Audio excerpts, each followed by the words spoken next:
So today a little bit different product that we actually purchased ourselves. This is the bug bite thing. So basically whenever you get bit by like a mosquito or something like that, or even another insect like an ant or a bee, you're able to use this item to basically suck out the poison or suck out the venom. See, suctions out insect saliva / venom from under the skin. So they have some instructions here, of course, on the back. Looks very, very simple to use. Pull handles up slightly until you feel suction and hold it for 10 to 20 seconds. Push down on handle to release suction, and you just place it over the bite. There's no cream, no chemicals. It's kid friendly, reusable, compact, and lightweight. So let's open this thing up.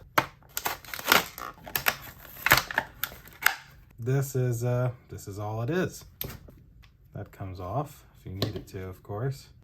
And you just pull it down like that, and we'll say this red mark on my hand is a bug bite. Place it over, pull it up, and you feel the suction, and you're actually able to pull it all the way up and hold it, and then you just count to 20. And then once you've counted to 20, you can release it and take it off. And that is essentially how you would use the bug bite thing. I think that it's really helpful if you have a lot of mosquitoes in your area, or, fire ants, anything like that. Definitely something very handy and portable to keep with you in case you feel you may ever need this. So that'll do it for this unboxing and demonstration. Thank you guys for watching. We'll see you in the next one. Deuces.